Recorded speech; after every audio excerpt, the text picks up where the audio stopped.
La fe apostólica, The Apostolic Faith.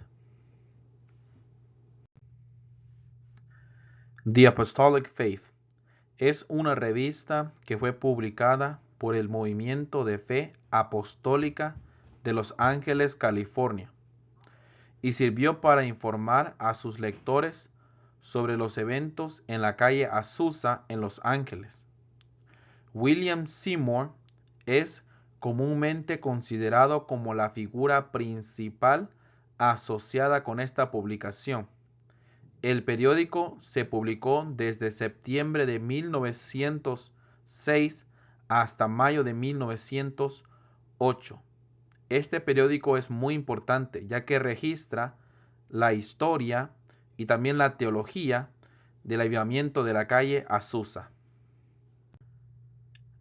Antecedentes históricos. Antes del resurgimiento de Pentecostés en la calle Azusa de Los Ángeles, California, históricamente podemos ver en los padres de la iglesia y a través de la historia de toda la iglesia, personas que han recibido el bautismo del Espíritu Santo, sanidad divina, que han sido liberados, que han recibido milagros.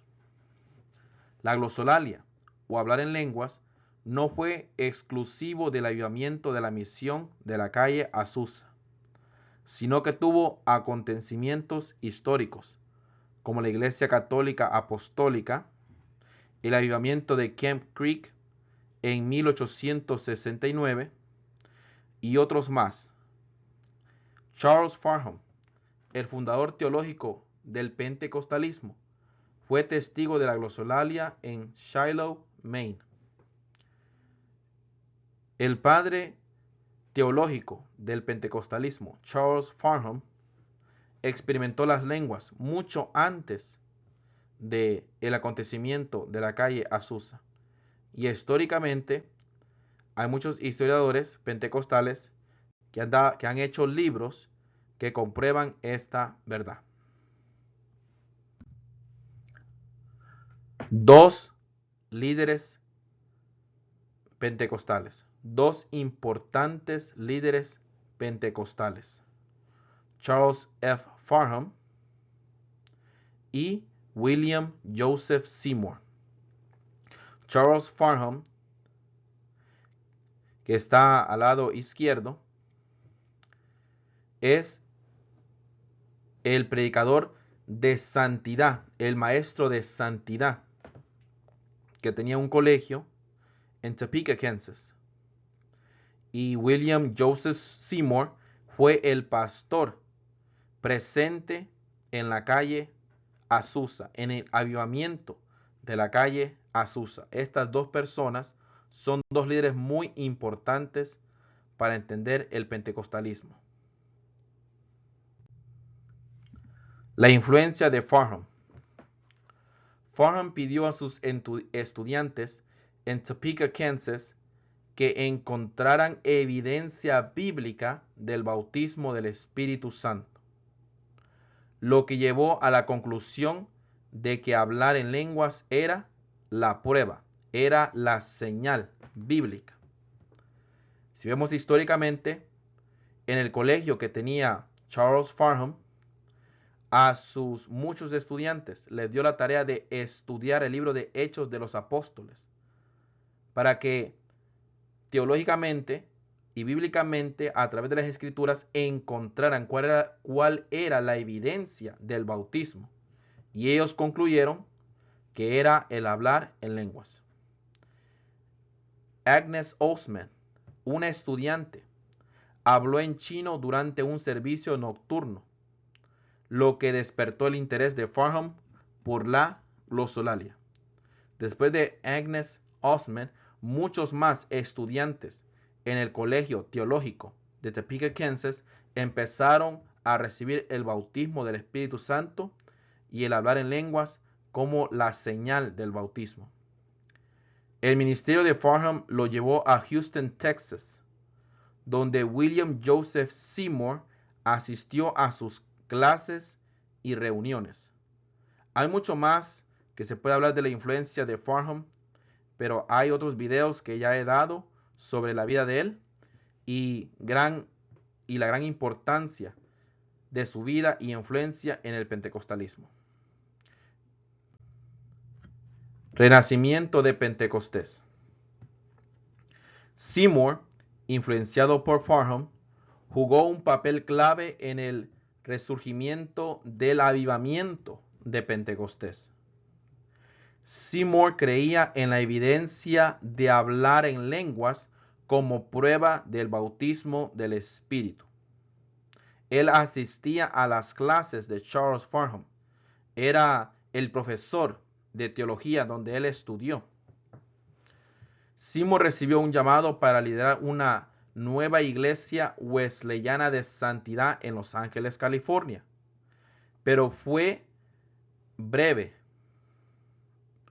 ya que fue excluido de la iglesia por predicar sobre el bautismo en el Espíritu, como lo demuestra la glosolalia. El hermano Joseph William Seymour fue a predicar a una iglesia wesleyana de santidad liderada por una mujer, por una pastora en Los Ángeles, California.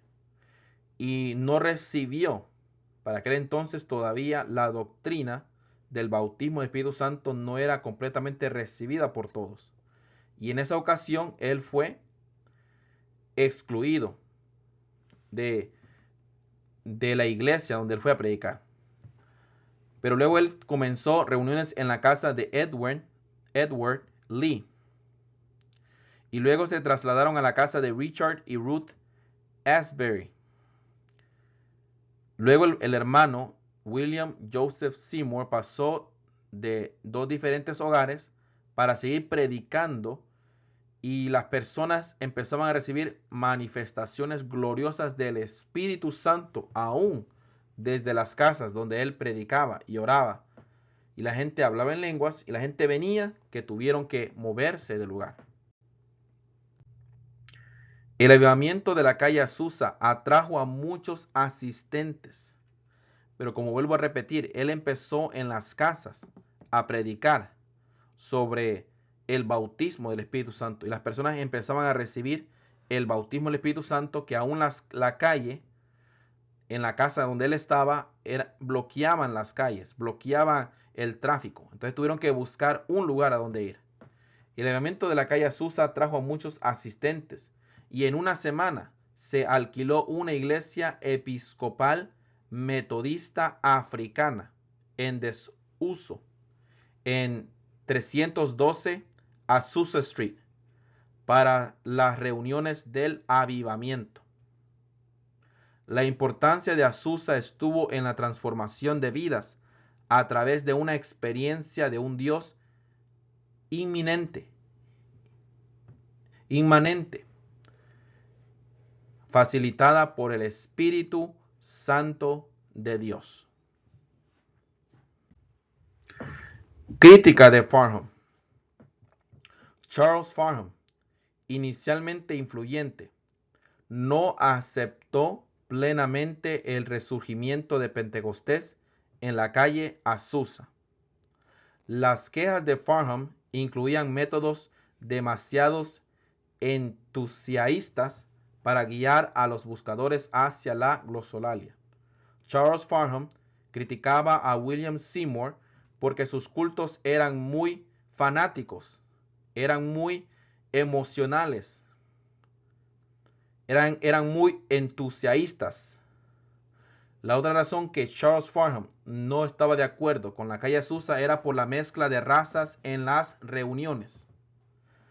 Para que hablemos un poquito de contexto, en los 1900 y específicamente en 1906, existían en los Estados Unidos leyes que decían que los blancos y las otras razas no podían estar juntos.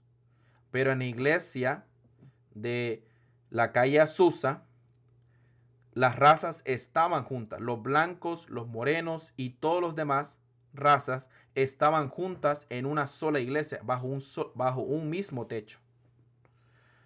Y también, si vemos también lo que es Charles Farnham, él estaba influenciado por el racismo.